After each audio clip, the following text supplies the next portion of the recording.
Good morning, students of class 11th.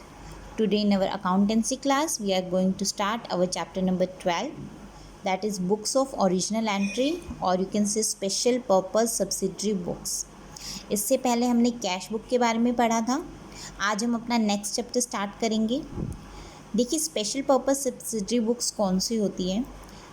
इसके अंदर वो बुक्स आती हैं जिनकी रिकॉर्डिंग हम जर्नल में ना करके किस में करते हैं, सेपरेट बुक्स में करते हैं. जैसे कि आपको पहले बताया गया था कि ये जो बड़ी ऑर्गेनाइजेशंस होती हैं उनमें सारी एंट्रीज जर्नल में करना पॉसिबल नहीं रहता, ठीक है ना. तो उसमें क्या होती है, special purpose subsidiary books use की जाती है जिसमें एक पर्टिकुलर नेचर के लिए एक पर्टिकुलर बुक बनाई जाती है. जैसे परचेज़ बुक है. परचेज़ बुक किसके लिए बनाई जाएगी, सभी परचेजेस गुड्स हम जितने भी परचेज़ करते हैं on credit, not on cash basis. अगर कैश बेसिस पे हमने परचेज़ किया तो हम कैश बुक में डालेंगे, बट अगर हम क्रेडिट में कुछ भी परचेज़ कर रहे हैं तो वो परचेज़ बुक में जाएगा. वहीं सेल्स बुक में जो हम सेल्स क्रेडिट में कर रहे हैं, उधार पे कर रहे हैं.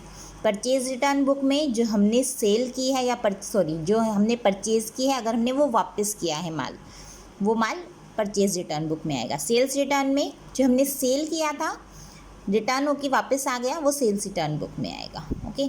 और जो एक्स्ट्रा एंट्रीज है that will be on the journal proper. इनके अलावा जो एंट्रीज है वो जर्नल प्रॉपर में आएंगी. Is it clear. देखिए, इसके अंदर बेसिकली ये चीज़ ध्यान रखने वाली है कि इसमें नॉन कैश ट्रांजैक्शंस ज़्यादा रिकॉर्ड की जाती हैं. कैश ट्रांजैक्शंस रिकॉर्ड नहीं की जाएंगी, नॉन कैश ट्रांजैक्शंस रिकॉर्ड की जाएंगी. Okay. So first of all हमारा जो टॉपिक रहेगा वो है परचेज़ बुक. परचेज़ बुक कौन सी होती है.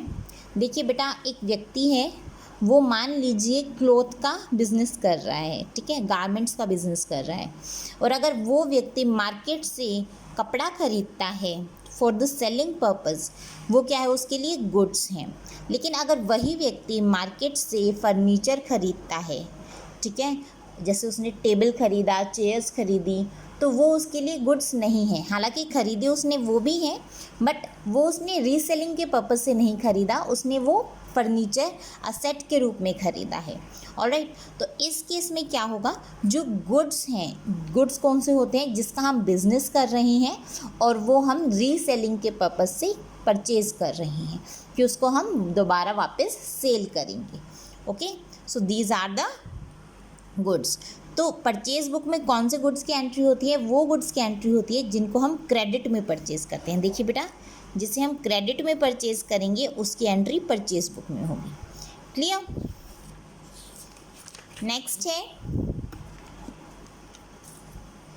Cash purchases. मैं पहले आपको बता चुकी हूँ कैश परचेजेस की सभी एंट्रीज किस में होगी, हमारी कैश बुक में. असेट्स अगर हम परचेज़ करते हैं तो उसकी एंट्री हमारी परचेज़ बुक में नहीं होगी, ठीक है, क्यों, परचेज़ बुक में सिर्फ हमारी गुड्स की परचेजिंग लिखी जाएगी, रिकॉर्ड की जाएगी. अब देखिए इसका परफॉर्मा देखिए कैसे दिया हुआ है. Format of purchase book. आप कोई भी परचेज़ बुक बनाते हैं तो उसमें सबसे पहले उसका परफॉर्मा आपको अच्छे से पता होना चाहिए कि आप किस तरीके से बनाएंगे. First of all, first column जो आपका रहेगा वो रहेगा डेट का. इसके अंदर आप डेट मेंशन करेंगे. डेट कौन सी होगी, जिस तारीख को आपने वो गुड्स परचेज़ किए थे. Next one is particulars. Particulars में उस सप्लायर का नाम और अकाउंट जो क्रेडिट करना है, ठीक है, वो हम रिकॉर्ड करेंगे. इनवॉइस नंबर में हम बिल नंबर रिकॉर्ड करते हैं. लेजर फोलियो में जो हम लेजर में जब इसको शिफ्ट करेंगे तो उसका पेज नंबर हम रिकॉर्ड करते हैं. डिटेल्स, इसके अंदर हम डिटेल रिगार्डिंग द पर्टिकुलर्स, ठीक है, उसकी हम डिटेल्स रिकॉर्ड करते हैं. परचेज़ में इसमें नेट परचेज़. नेट परचेज़ कौन सी होती है हमारी, परचेज़ माइनस ट्रेड डिस्काउंट, वो रिकॉर्ड करेंगे. Input CGST, input SGST. CGST और SGST अलग अलग हैं तो हम दोनों को अलग अलग रिकॉर्ड करेंगे. ये कब लगता है बेटा, ये तब लगता है जब इंट्रा स्टेट करते हैं, जैसे स्टेट के अंदर ही हमने परचेजिंग की है, ठीक है. ये इंटर स्टेट के केस में आती है. मीन्स IGST, अगर मान लीजिए CGST हमारी 6% है SGST भी हमारी 6% ही रहेगी। और अगर हम आउट ऑफ द स्टेट हम परचेजिंग कर रहे हैं तो उस केस में क्या होगा, IGST लगेगी। और IGST क्या हो जाएगा, 6% ये 6% ये 12% पे लगेगा। ओके, और यहाँ पर हम टोटल अमाउंट जो इनका जो डिटेल्स में हमारा जो टोटल अमाउंट आएगा वो हम यहाँ पे रिकॉर्ड करेंगे। ठीक है, परचेज में तो हम नेट सेल्स करेंगे, सॉरी नेट परचेजेस का अमाउंट रिकॉर्ड करेंगे। यहाँ पर हम नेट अमाउंट रिकॉर्ड करेंगे आफ्टर एडिंग CGST, SGST और you can say IGST। Alright, clear है ये सब। अब एक सम करते हैं बेटा, ये सब चीज़ें ये जो परफॉर्मा है ये बेटर वे में आपका क्लियर हो जाएगा। So let's start our illustration number 1। Enter the following transaction in the purchase book of Pawan electric store. ये पवन इलेक्ट्रिक स्टोर है, उसकी परचेज बुक में हमें ये एंट्रीज करनी है। Okay, first one is given as June 2 2017 के हमें दिए हुए हैं डाटा। 2 जून को purchase goods from Surya electric store Chandni Chowk. इसमें एड्रेस भी गिवन है, दिल्ली का है ये एड्रेस। देखिए जो हमारा पवन इलेक्ट्रिक स्टोर है वो दिल्ली में है और सूर्या इलेक्ट्रिक स्टोर भी हमारा दिल्ली में ही है, तो इसमें CGST और SGST यूज़ होंगे। ओके, सो इसको हम स्टार्ट करते हैं अभी हमारे सम को। देखिए बेटा, ये हमारा सॉल्यूशन 1 है। Date, particulars, third column invoice number, fourth column ledger folio, after that details, purchase का अमाउंट जो हम डालेंगे जो नेट सेल परचेज का होगा, ICGST input, CGST input, SGST input, IGST and it is the total amount. Okay, इस तरीके से आपने परफॉर्मा बनाया। 2 जून को आपने सूर्या इलेक्ट्रिक स्टोर से क्या क्या सामान खरीदा है, देखिए 40 tubelights at the rate of 500 rupees each, 15 table fans at the rate of ₹2000 each. Okay, trade discount है इसमें हमारा 20%। 40 ट्यूबलाइट्स खरीदी हैं 500 के हिसाब से, 15 टेबल फैंस खरीदे हैं 2000 के हिसाब से। देखिए 40 ट्यूबलाइट्स 5000 के हिसाब से हुई 20,000, 15 टेबल फैंस 2000 के हिसाब से हुई 30,000, तो इसका टोटल हुआ 50,000। इसमें से हम ट्रेड डिस्काउंट जो 20% है हमारा ये माइनस कर देंगे, हमारा 10,000 माइनस हो जाएगा, 40,000 आ गया, 50 में से 10 गया 40। अब इसी के ऊपर हम 6% क्या लगाएंगे, CGST और SGST। 40,000 पे 6% 2400, यहाँ पे भी 6% 2400, तो इन दोनों को ऐड करेंगे तो हमारा जो नेट अमाउंट बनेगा, टोटल अमाउंट बनेगा, दैट विल बिकम 44,800। ओके, इसमें जो परचेजेज हैं हमारी नेट परचेज है वो 40,000 की है, ICGST है 2400 और SGST है 2400। ओके, और टोटल अमाउंट हमारा आया है 44,800 जो हम IGST और CGST को प्लस करके हमने लगाया है। ठीक है, क्लियर। नेक्स्ट वन है जो bought goods from new light traders Connaught place से हमने गुड्स खरीदे हैं, ये भी दिल्ली में है तो ये ऑब्वियसली इंट्रा स्टेट हो जाएगा। 10 सीलिंग फैंस हैं, इस पर भी CGST और SGST लगेगा। 20 इलेक्ट्रिक आयरन्स है और ट्रेड डिस्काउंट है हमारा 10%। सिमिलर एंट्री होगी, स्टार्टिंग में हम सप्लायर का नाम, उसका एड्रेस वो लिखेंगे, क्या क्या परचेज़ किया। 10 ceiling fans at the rate of 30,000, it will become 30,000। 20 electric irons at the rate of 500, it will become 10,000. Total of both of these will be 40,000. We will deduct the trade discount from the above amount. It is 10%. 40,000's 10% is 4,000. Alright. So when we deduct 4,000 from 40,000, we will get 36,000. Now we will add CGST and SGST. Why? Because it is the intrastate purchase.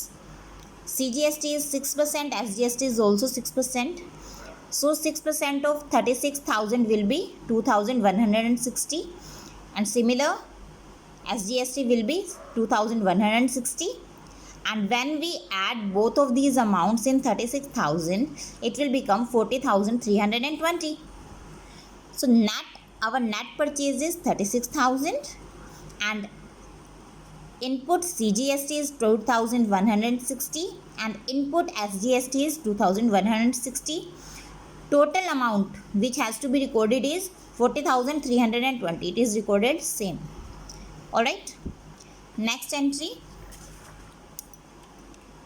Bought from Sunny Lamp, Lajpat Nagar, New Delhi for cash. See, here it is written as cash. So we will not record this entry in the purchase book. Why? Because it is to be recorded in the cash book. Bought from Fashion Furniture Company, Chitragupta Road, New Delhi. Yeah, on credit. It is given as on credit now. So we will record it in the purchase book. Chitragupta Road. What we have purchased? 12 chairs. Sorry, here we have purchased the furniture, not the goods. So we will not record this one. Okay. I think one entry has been missed by me. Look at this. Purchase goods from Ravindra Electric Company, Patel Nagar, New Delhi on credit. Yeah, we will record this one also. 100 dozens of bulbs and 20 water heaters. So let's do this entry in our purchase book. Ravindra Electric Company, it is from Patel Nagar, New Delhi. 100 dozens of bulbs at the rate of ₹6,000. It will become 1 dozen bulbs is purchased at the rate of ₹600. Okay, so 100 dozens purchase will be of ₹60,000. 20 water heaters at the rate of ₹1,000 each. So it will become 20,000. Alright. Now its total will become 60 plus 20 will be 80,000. Trade discount is given as 25%. So when we deduct 25% of 80,000, we will get 60,000. Okay. CGST and SGST will be recorded. Here CGST is 6%. 60,000 6% will become 3,600, and again SGST will also be 3,600. Its total will become 67,200.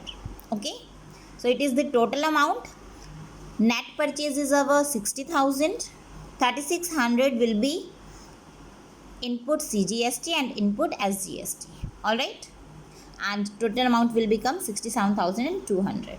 Now at the end of the month, June 30th, we will make it total. How many purchases we have done? So we have, see, as you can see, 1,36,000. 1,36,000 net purchase has been done.